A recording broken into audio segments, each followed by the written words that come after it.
क्या उत्तर प्रदेश में ब्राह्मण होना गुनाह है? क्या यह अपराध है? अगर आप दुबे, तिवारी, मिश्रा, वाजपेयी, चौबे कुछ भी हैं तो क्या यह आपका अपराध है? यह सवाल इसलिए है क्योंकि कानपुर के रहने वाले सत्यम त्रिवेदी यह सवाल पूछ रहे हैं। सत्यम त्रिवेदी का विवाद अपने घर के पड़ोस में रहने वाले एक शख्स से हो गया।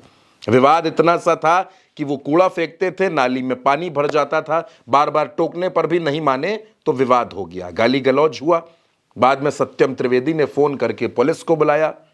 पुलिस आई, दोनों पक्षों को लेकर गई और वहीं पर यह दिख गया कि किस तरीके का व्यवहार उत्तर प्रदेश में ब्राह्मणों के साथ किया जा रहा है। दरोगा साहब थे मानवेंद्र सिंह, उन्होंने दूसरे पक्ष को कुर्सी पर बिठाया और सत्यम त्रिवेदी को जमीन पर बिठाया।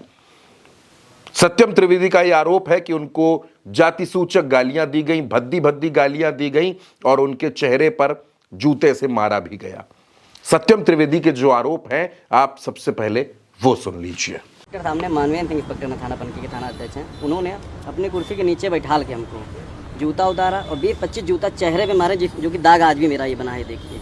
और ब्राह्मण समाज को गाली बोले, तुम ज़्यादा ब्राह्मणगिरी दिखाते हो, ज़्यादा पोस्ट शेयर करते हो, तुम्हारा जीवन बर्बाद कर देंगे, तुमको हम बर्बाद कर देंगे, तुम्हारे परिवार सहित। उसके बाद लगातार इन्होंने मेरे खिलाफ षड्यंत्र रचा।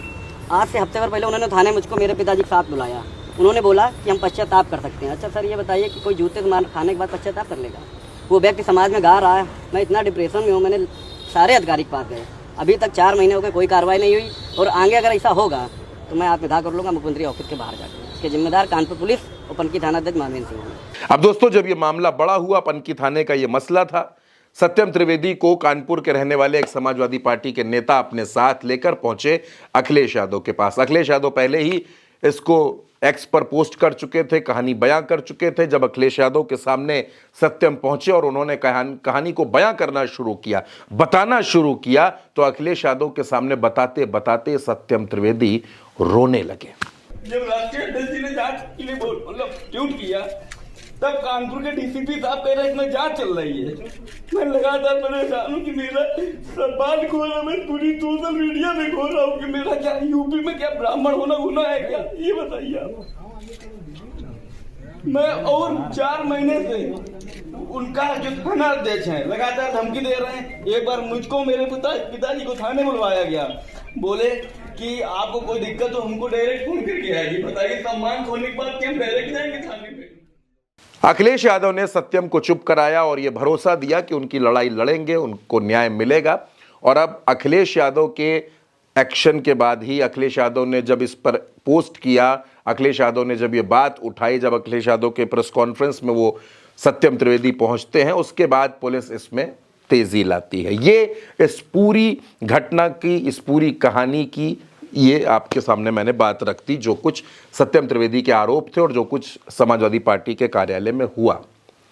अखिलेश यादव ने पूछा कि जब इस तरीके की कार्रवाई हो रही है, जब इस तरीके से परेशान किया जा रहा है, तो फिर मैं सवाल ये पूछता हूं कि अब बुलडोजर कहां चला गया? जो मामला कानपुर का है, किसी में बुलडोजर नहीं चल रहा।